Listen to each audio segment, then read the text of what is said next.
Hello everyone, hello my dear students. कैसे हैं आप लोग? उम्मीद करते हैं सभी बेहतर होंगे और बहुत अच्छे से अपनी पढ़ाई कर रहे होंगे। आज का ये video specially balancing of chemical equation के लिए रहेगा। कुछ बच्चों ने डिमांड किया था कि सर जो पिछले वाले लेक्चर में आपने बैलेंसिंग ऑफ केमिकल इक्वेशन समझाया है, हो सकता है हम भूल जाएँ, तो आप एक सेपरेट वीडियो लेक्चर उस पर बना दें। तो आप सभी की डिमांड पर ये लेक्चर मैं बना रहा हूँ, balancing of chemical equation specially. तो चलिए स्टार्ट करते हैं। जैसा कि आप जानते हैं कि मोस्ट ऑफ द स्टूडेंट्स जो है क्लास 10th में हिट एंड ट्रायल मेथड से केमिकल इक्वेशन को बैलेंस करते हैं। उसमें टाइम भी लग जाता है और कंफ्यूजन भी होता है और काफी एरर भी आ जाती है। तो बट कुछ सिंपल इक्वेशंस होती हैं बच्चों, जो हिट एंड ट्रायल से मतलब देखते ही पता चल रहा है कि हाँ भाई यहाँ 2 पुट कर दें, यहाँ 3 पुट कर दें तो बैलेंस हो जाएगा। तो ऐसी इक्वेशन को आप हिट एंड ट्रायल से करिए। उसमें मैं कुछ भी नहीं बोल रहा हूँ कि हर जगह आप कोई पर्टिकुलर मेथड लगाइए, बट कुछ केमिकल इक्वेशंस काफी कॉम्प्लेक्स हो जाती हैं और उनको हिट एंड ट्रायल मेथड से करना काफी सरदर्दी का काम हो जाता है। तो ऐसे ही केमिकल इक्वेशन को बैलेंस करने के लिए मैं आपको समझाने वाला हूं एक बहुत ही अमेजिंग मेथड, जिसमें सिंपल मैथमेटिक्स का यूज होगा, ना आपको सोचना पड़ेगा और बहुत ही जल्दी आपकी केमिकल इक्वेशन बैलेंस हो जाएगी बिल्कुल एक्यूरेटली। So let's start. मैं यहां पे एक एग्जांपल बच्चों आपका ले रहा हूं। जब हमारा एक एग्जांपल है, ठीक है, अभी हमारा केमिकल रिएक्शन या केमिकल इक्वेशन जो भी होगी उसकी डिटेल से मतलब नहीं होगा, सिर्फ अभी हमारा मतलब बैलेंसिंग से होगा। तो एक एग्जांपल हम ले रहे हैं यहां पर, लेड नाइट्रेट PbNO3 का होल ट्वाइस जब रिएक्शन करता है पोटेशियम आयोडाइड से, ये एग्जांपल भी मैंने आपको समझाया है। तो क्या बनाता है, ये एक येलो प्रेसिपिटेट बनाता है लेड आयोडाइड का PbI2 और साथ में पोटेशियम नाइट्रेट बन जाएगा KNO3। ठीक है, ये हमारी रिएक्शन है। अगर बैलेंसिंग होगी तो रिएक्शन गिवन आएगी या रिएक्शन आप बना लेंगे। ठीक है, और मैंने ये भी समझाया था कि equation must be balance. Chemical equation जो भी आप एग्जाम में लिखेंगे वो बैलेंस होनी चाहिए, अदरवाइज आपके मार्क्स डिडक्ट कर दिए जाएंगे। बिकॉज रिएक्शन बैलेंस क्यों करते हैं मैंने बहुत अच्छे से समझा चुका हूं। Chemical equations must be balance to obey the law of conservation of mass.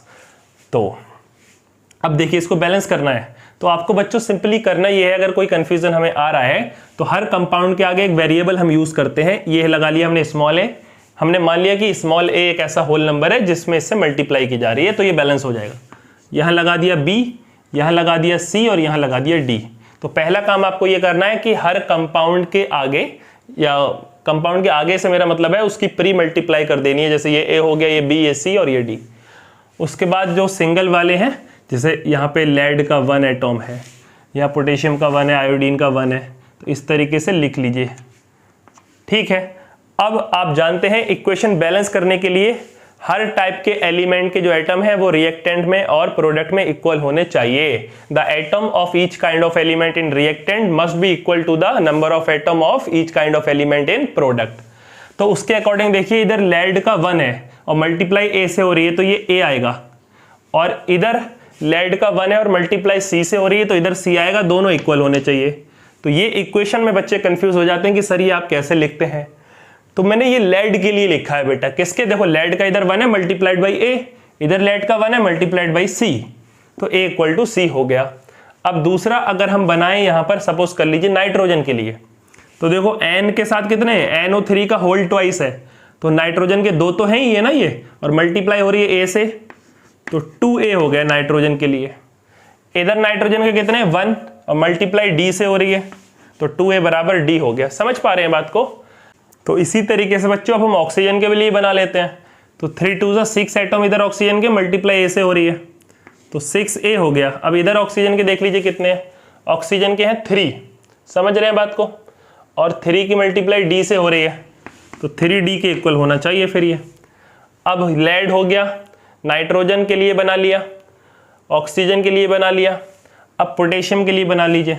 तो पोटेशियम के इधर है 1 और मल्टीप्लाई बी से हो रही है, तो बी 1 बी हो गया। इधर पोटेशियम के 1 है मल्टीप्लाई डी से हो रही है, तो ये बी इक्वल टू डी हो गया। अब आयोडीन के लिए बना लीजिए, तो इधर भी आयोडीन का 1 है, 1 की मल्टीप्लाई बी से हो रही है। इधर आयोडीन के 2 है मल्टीप्लाई सी से हो रही है, तो ये हो गया 2c। तो आपकी इस टाइप की कुछ इक्वेशंस बच्चों बन जाएंगी।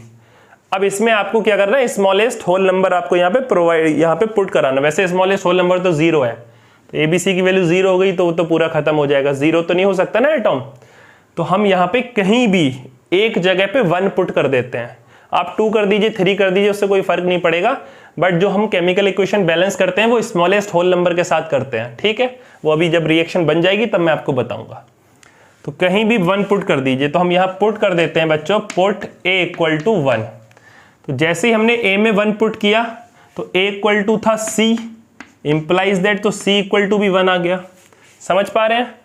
तो अब यहाँ इसको पुट कर दीजिए इस वाली इक्वेशन में, तो d की वैल्यू आ जाएगी बच्चों, d इक्वल टू होगा 6a/3, तो 6a की वैल्यू 1/3, तो d इक्वल टू हो गया 2 आपका, d की वैल्यू भी आ गई। अब आगे देखिए, या यहां पुट कर लेते d की वैल्यू, तब भी आ जाती। b इक्वल टू d, जितना b है उतना ही d है, तो जो है b वो b भी आपका 2 हो जाएगा, ठीक है। अब रह गया c, b बराबर है 2c, तो c बराबर हो जाएगा b/2। क्लियर है बात? b की वैल्यू है 2 बच्चों, तो 2/2, b, c का आंसर भी आ गया 1।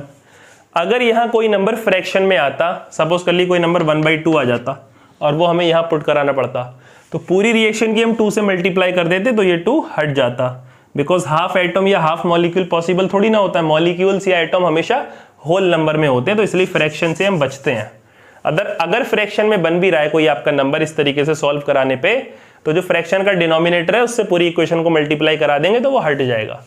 अब देखते हैं क्या ये इक्वेशन बैलेंस हुई है या नहीं हुई है। तो a की जगह हम क्या लगाएंगे, a की जगह बच्चों लगाएंगे 1, तो ये PbNO3 का एज इट इज रहेगा, PbNO3 का होल ट्वाइस, प्लस b, बच्चों b की जगह लगाएंगे 2, b की वैल्यू 2 आई है, Ki। वैसे बहुत मुश्किल रिएक्शन थी, इसको हिट एंड ट्रायल से सॉल्व करना बहुत मुश्किल हो जाता। c देखिए, c की वैल्यू क्या आई है, 1 आई है, तो ये ऐसे ही रहेगा, PbI2 प्लस KNO3 के साथ d है मल्टीप्लाई में, d की वैल्यू आई है 2, तो ये हो गया 2KNO3। अब देखते हैं क्या ये इक्वेशन बैलेंस हुई है। तो इन रिएक्टेंट एंड प्रोडक्ट में हम कंपेयर करेंगे, ऑक्सीजन की बात करते हैं। ये रिएक्टेंट हो गया और ये प्रोडक्ट हो गया, ये R से और ये P से डिनोट कर देते हैं, ठीक है। इस तरीके से लिख दो थोड़ा सा, ठीक। ये एलिमेंट लिख दीजिए यहाँ पर, ये R for reactant, P for product. Oxygen की बात करिए अब सबसे पहले, चलो। तो बैलेंस क्या हुआ, 3 2 6, ऑक्सीजन के यहाँ 6 एटम है रिएक्टेंट में, प्रोडक्ट में देखो 3 2 6 अपने आप हो गए। अब बात कर लो, चलो नाइट्रोजन की बात कर लेते हैं। तो 2 1 2, Pb का क्वेश्चन यानी कि 2 है नाइट्रोजन। देखो 2 की मल्टीप्लाई n से हो रही है, तो यहाँ भी नाइट्रोजन के 2 ही हैं। अब बात कर लीजिए लेड की, तो देखिए यहाँ भी Pb, यहाँ भी Ab, Pb, तो लेड का 1 है और इधर भी 1 है। अब बात कर लीजिए पोटेशियम की, 2 पोटेशियम इधर हैं, 2 पोटेशियम इधर हैं, K इधर भी 2 और इधर भी 2। अब बचा आयोडीन, 2I और ये I2, तो आयोडीन के भी बच्चों इधर 2 हैं और इधर 2 हैं। स्क्रीन में दिखाई दे रहा है आपको, एक बार चेक कर लें, बिल्कुल साफ दिखाई दे रहा है। तो इस रिएक्शन को आपने देखा, हिट एंड ट्रायल से सॉल्व करना बहुत मुश्किल हो जाता, बट इस मैथमेटिकल इक्वेशन की हेल्प से हमने इसको बहुत ईजिली बना दिया। कोई ज़रूरी नहीं है कि आप ए को ही पुट करें। इसी क्वेश्चन को दोबारा मैं ज़रूर कराना चाहूँगा, जब वो फ्रैक्शन में आंसर आए तो फ्रैक्शन वाला डाउट आपका क्लियर हो जाए। मैं चाह नहीं रहा हूँ कि कोई प्रॉब्लम आए, तो इसी को दूसरे तरीके से करके देखते हैं। अब हम ए की जगह 1 नहीं करेंगे, मैं ऐसी जगह पे 1 रखवाऊंगा जहाँ पे आंसर फ्रैक्शन में आए, ठीक है बच्चों। तो हम d की वैल्यू 1 पुट कर लेते हैं, ठीक है। पुट d इक्वल टू 1, इस तरीके से करिए। b बराबर d है तो b बराबर भी 1 आ जाएगा, b 1 हो गया, d 1 हो गया। अब ये मत सोचिएगा कि आंसर गलत आएगा, आंसर जो बनना है वही बनेगा, आंसर जो अभी आया था वही रहेगा। उसके बाद b की वैल्यू है 2c, तो c बराबर हो जाएगा b/2, सीधी सी बात है, ये 2 डिवाइड में आएगा। और b की वैल्यू आई है हमारी 1, तो 1/2 हो गया c। a बराबर है c, तो a बराबर c बराबर 1/2, तो हमारा a भी 1/2 आ गया। a b c d सारे आ गए।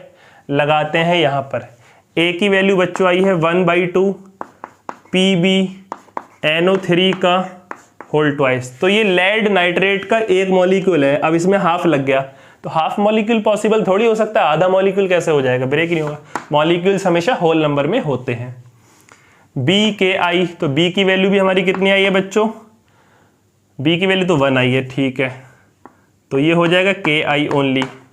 उसके बाद CPbI2, C की वैल्यू 1/2 आई है, PbI2 हो गया, प्लस DKNO3, D की वैल्यू 1 पुट कराई थी, KNO3। तो फ्रैक्शन में आंसर पॉसिबल नहीं है। अब जो भी फ्रैक्शन में डिनोमिनेटर में आया उससे मल्टीप्लाई कर दें दोनों साइड, कोई फर्क थोड़ी पड़ेगा। तो 2 से मल्टीप्लाई करेंगे आप पूरी इक्वेशन को। जब 2 से मल्टीप्लाई करेंगे 2 से 2 कैंसिल हो जाएगा, ये बचेगा PbNO3। पूरी बात डिटेल में समझ लीजिए, कोई दिक्कत नहीं आएगी, क्योंकि मैं आपको इतना सिखा देता आप बोलते हैं हाँ भाई सर समझ में आ गया। बट अगर इस टाइप से आप आता, अगर कभी आपका फ्रैक्शन में आ जाता तो आप यही बोलते कि ईजी वाला सर ने एग्जाम्पल लेके करा दिया, हम तो फंस गए, फ्रैक्शन में हम लोग कैसे करें। तो इसलिए मैंने जानबूझ के इसको फ्रैक्शन में बनाया है। ठीक, तो उसके बाद ये PbNO3 होगा, 2 से मल्टीप्लाई कराइए तो ये हो गया 2KI गिव्स, 2 से मल्टीप्लाई हुई तो ये PbI2 रह गया, बिकॉज 2 से 2 कैंसिल हो गया। इसकी 2 से मल्टीप्लाई हुई तो ये 2KNO3 हो गया। बात समझ आ रही है? अब इसकी मल्टीप्लाई 2 से फिर से करा दो तो यहाँ 2 हो जाएगा, यहाँ 4 हो जाएगा, यहाँ 2 हो जाएगा, यहाँ 4 हो जाएगा, बैलेंस तो अभी भी रहेगी।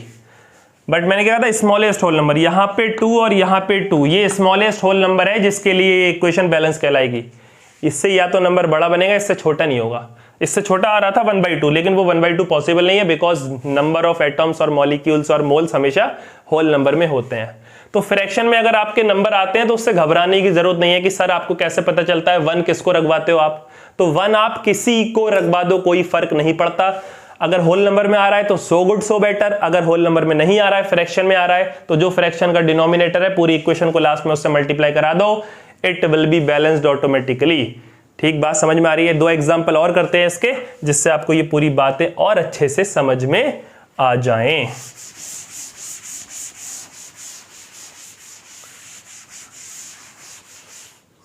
तो एक एग्जांपल लेते हैं हम, चलिए एग्जांपल ले लेते हैं Fe2O3। ठीक है, फेरिक ऑक्साइड होता है ये। जब एल्यूमिनियम की प्रेजेंस में इसको गर्म करते हैं, थर्मिट रिएक्शन बोलते हैं इसको, ये बड़ी इंपॉर्टेंट रिएक्शन है, इसके बारे में हम डिटेल में पढ़ेंगे बाद में।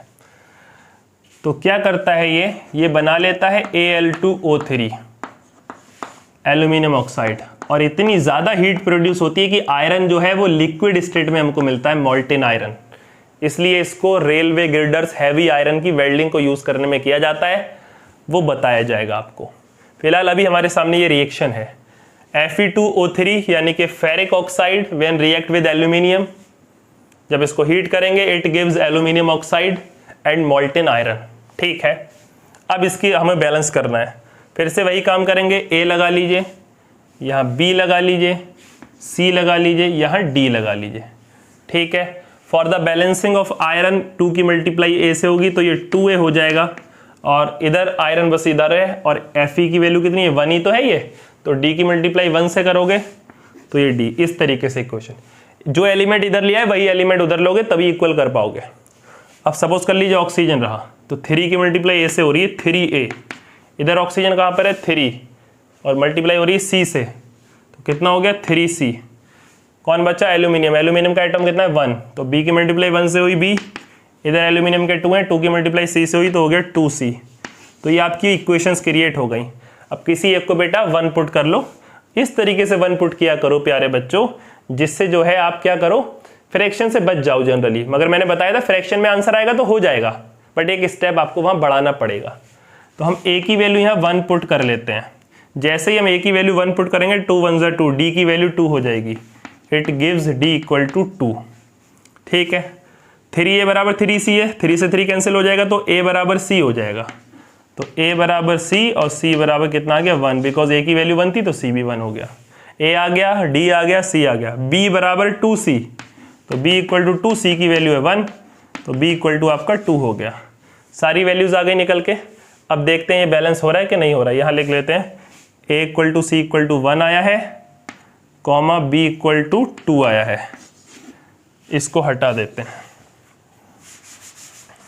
ठीक,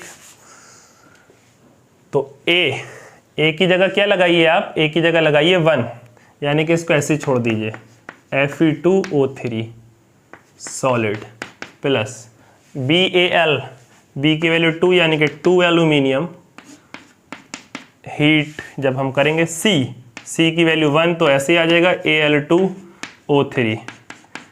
एंड DFe, डी की वैल्यू कितनी आई है, किधर गया, ये रहा 2Fe। अब देख लीजिए बैलेंस हो रहा है ऑटोमेटिकली कि नहीं हो रहा है। यहाँ 2 आयरन के एटम हैं और यहाँ भी 2 आयरन के एटम हैं। ऑक्सीजन के 3 एटम हैं, यहाँ ऑक्सीजन के 3 एटम हैं, यहाँ एल्यूमिनियम के 2 एटम है और यहाँ भी एल्यूमिनियम के 2 एटम है, यानी कि यहाँ 2 लगाने पर यहाँ 2 लगाने पे इक्वेशन बैलेंस हो रही है। तो ये बहुत ही एक्यूरेट, बहुत ही प्रिसाइज मेथड है जिससे आप बिना सोचे एग्जैक्ट क्या करना है ये भी पता चल जाएगा और बिल्कुल एग्जैक्ट आंसर आएगा, कोई एरर नहीं होगी, कुछ सोचना नहीं पड़ेगा, कोई टाइम लैक नहीं करेगा, यानी कि आप यहाँ पे तुरंत काम करने में लग जाओगे, इक्वेशन देखते ही सोचने का टाइम भी आपका बच जाएगा। तो ये इस मेथड का फायदा है। 2 एग्जाम्पल बच्चों और देखेंगे अभी जिससे ये बात आपको और समझ में आ जाए, ठीक है। तो एक एग्जाम्पल अभी हम और लेते हैं। नेक्स्ट एग्जाम्पल ये है, जब हमने रिएक्शन कराया NaHCO3 का, ये क्या है, ये है मेटल बाइकार्बोनेट यानी कि सोडियम बाइकार्बोनेट। इसने रिएक्शन किया H2SO4 जो कि हमारा सल्फ्यूरिक एसिड है, तो ये एक सॉल्ट बनाएगा सोडियम सल्फेट Na2SO4, साथ में कार्बन डाइऑक्साइड गैस निकलेगी, साथ में वाटर बनेगा। ये कैरेक्टरिस्टिक भी है बच्चों जो हम एसिड बेस सॉल्ट चैप्टर में पढ़ेंगे।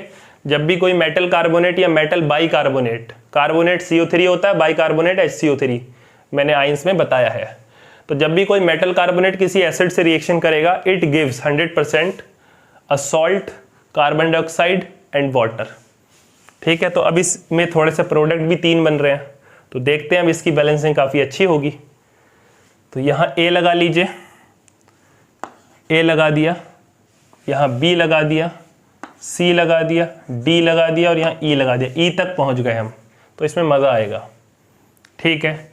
यहाँ सोडियम का 1 है, हाइड्रोजन का 1 है, यहाँ देखिए हाइड्रोजन के 2 है B, यानी कि अब डबल इक्वेशन बनेगी।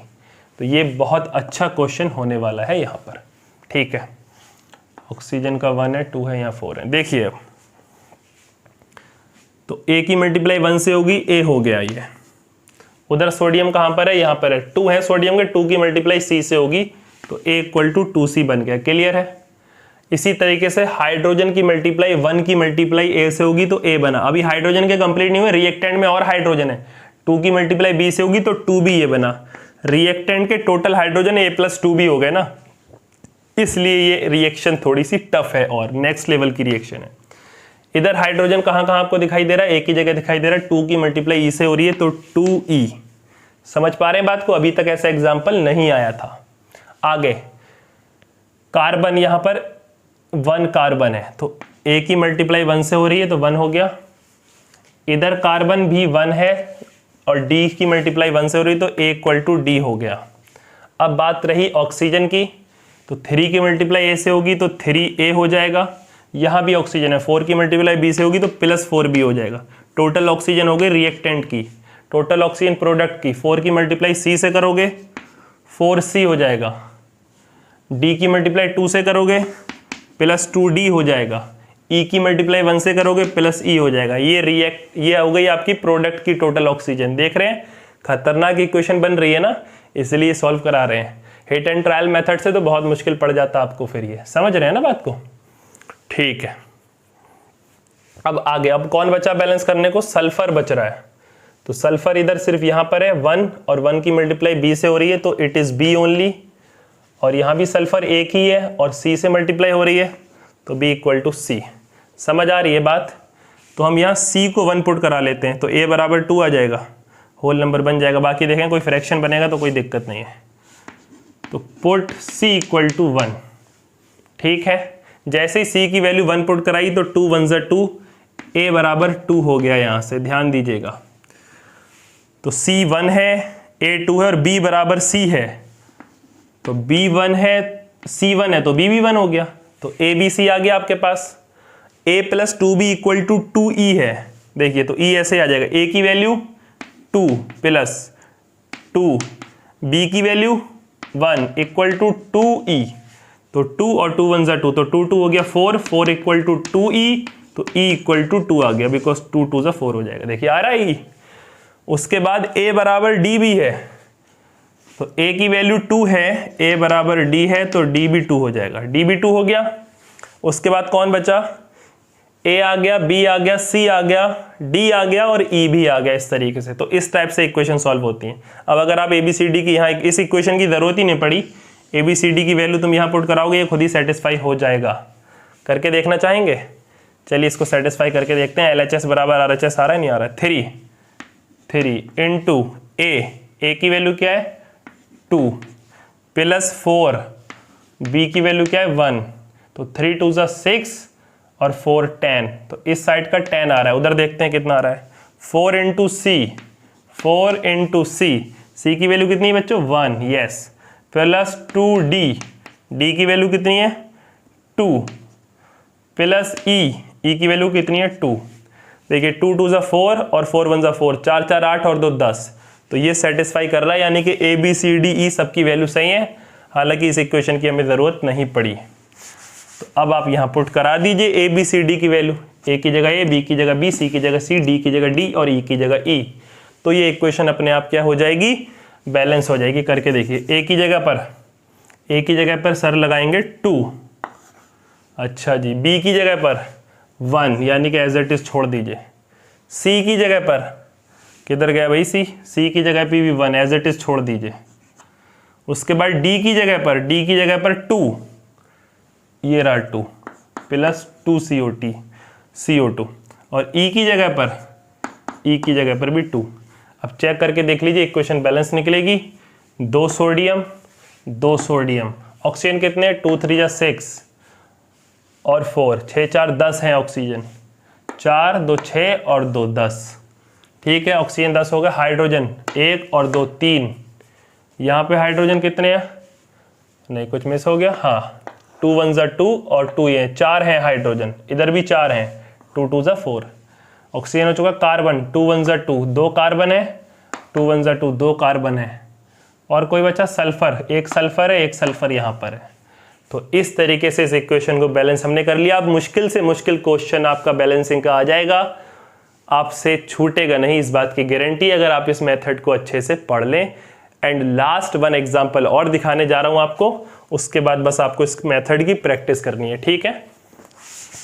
तो एक लास्ट एग्जांपल बच्चों और ले लें, जिससे ये बात आपको बिल्कुल क्लियर हो जाए। तो एग्जांपल ये ले रहे हैं वैन एल्यूमिनियम ऑक्साइड। एग्जाम्पल थोड़े मैं टिपिकली ले रहा हूँ, जिससे आपके आसान वाले क्वेश्चन बहुत इजीली आप कर सको। मैंने जितनी रिएक्शन ली है वो थोड़ी सी टिपिकल ही ली है, जितना मुश्किल से मुश्किल हो सके उसको मैं आपको लेकर सॉल्व करा दूँ, ठीक। तो एल्यूमिनियम ऑक्साइड Al2O3 जब रिएक्शन करेगा, मान लीजिए किससे करेगा, ये जिंक हाइड्रोक्साइड से, ZnOH का होल ट्वाइस, तो ये बनाएगा बच्चों, या ऐसा करिए जिंक हाइड्रोक्साइड मत लीजिए, सोडियम हाइड्रोक्साइड ले लीजिए, ठीक है। कॉमन बेस है ये एक NaOH, दोनों की वैलेंसी 1 हो गई, ठीक है। तो जब ये इससे रिएक्शन करेगा तो यहाँ पे बनेगा आपका क्या है मालूम, क्या बनेगा sodium aluminate Na2AlO2, sodium aluminate बोलते हैं इसको। काफ़ी इंपॉर्टेंट रिएक्शन है ये, भी हम एसिड बेस सॉल्ट वाले चैप्टर में पढ़ेंगे। और साथ में बच्चों बनेगा वाटर H2O। अब इसको हमें करना है बैलेंस, A लगा लीजिए, B लगा लीजिए, C और D, ठीक है। तो एल्यूमिनियम के लिए बैलेंस करिए, एल्यूमिनियम के 2 एटम में A से मल्टीप्लाई होगी तो ये 2A हो जाएगा बच्चों। यहाँ पे एल्यूमिनियम का सिंगल एटम है सोडियम एल्यूमिनेट में, और Al की मल्टीप्लाई C से होगी तो ये C हो जाएगा, ठीक। अब ऑक्सीजन को बैलेंस करिए तो 3A, रिएक्टेंट में और ऑक्सीजन है B, ये रही ऑक्सीजन 1, एक एटम और है तो V की मल्टीप्लाई 1 से होगी B। इधर भी 2 जगह ऑक्सीजन है, ये 2 एटम है ऑक्सीजन के तो 2 की मल्टीप्लाई C से हो जाएगी, और यहाँ एक एटम है ऑक्सीजन का तो प्लस का D आ जाएगा, ठीक। डबल इक्वेशन हो रही है। ऑक्सीजन बैलेंस हो गया। अब सोडियम को बैलेंस करिए तो ये B आ जाएगा, बिकॉज सोडियम का एक एलिमेंट है, यहाँ सोडियम के 2 एलिमेंट है तो 2C हो जाएगा। अब हाइड्रोजन के लिए करिए, इधर हाइड्रोजन का एक ही एलिमेंट है, मल्टीप्लाई में B है, इधर हाइड्रोजन के 2 एलिमेंट है, मल्टीप्लाई में D है तो ये 2D हो जाएगा। ये हमारी सारी इक्वेशंस बन गई हैं। अब हम A की जगह पे 1 पुट करते हैं तो C की वैल्यू 2 हो जाएगी। तो पुट a इक्वल टू 1। जैसे ही हमने a इक्वल टू 1 पुट किया तो c इक्वल टू कितना हो गया बच्चों, c इक्वल टू हो गया 2। ये हमारा रफ वर्क है, ठीक है ना। इसको हमें दिखाना थोड़ी ना करके, ये तो हम फिर एग्जाम में सिर्फ बैलेंस रिएक्शन लिखनी है। तो जैसे मन करे वैसे करो जल्दी जल्दी। तो a की वैल्यू 1 हो गई और c की वैल्यू 2 हो गई, तो b इक्वल टू 2c है, तो b इक्वल टू 2 और c की वैल्यू है 2, तो 2 2 जा b की वैल्यू हो गई 4। सही है बात। b बराबर 2d है, तो d बराबर हो जाएगा b अपॉन 2, 2 डिवाइड में आ जाएगा इसके। तो b की वैल्यू आई हमारी 4, तो 4 अपॉन 2 इक्वल टू 2। a आ गया, b आ गया, c आ गया, d आ गया। इसमें पुट कराओगे वेरीफाई हो जाएगा। इस इक्वेशन को हमने यूज़ नहीं किया है क्योंकि लंबी सी इक्वेशन थी, इतना कॉम्प्लेक्स वैल्यू कौन बनाता जब हमारा यहाँ से काम चल रहा है। तो a की जगह रखवाइए अब आप कितना, 1 रखवा लीजिए, सेम रहेगा। b की जगह आप रखवाइए 4, c की जगह पे आप रखवाइए कितना आया c 2, और d की जगह पे आप रखवाइए 2। चेक करके देख लीजिए, हर टाइप के एलिमेंट के जितने एटम आपके रिएक्टेंट में है उतने ही एटम प्रोडक्ट में है। तो ये भी बहुत आसानी से बैलेंस हो गई। तो ये था बच्चों एक सिंपल तरीका, एक बहुत ही अच्छा तरीका जो आपका टाइम बचाएगा, जिससे हम बैलेंसिंग कर सकते हैं। उम्मीद करते हैं आपको समझ में आया होगा और इसकी प्रैक्टिस आप कंटिन्यूस करते रहेंगे। तो बहुत जल्दी मिलते हैं केमिस्ट्री के नेक्स्ट लेक्चर में। तब तक के लिए पढ़ते रहिए, अपना ध्यान रखिए। Bye bye, take care, thank you so much.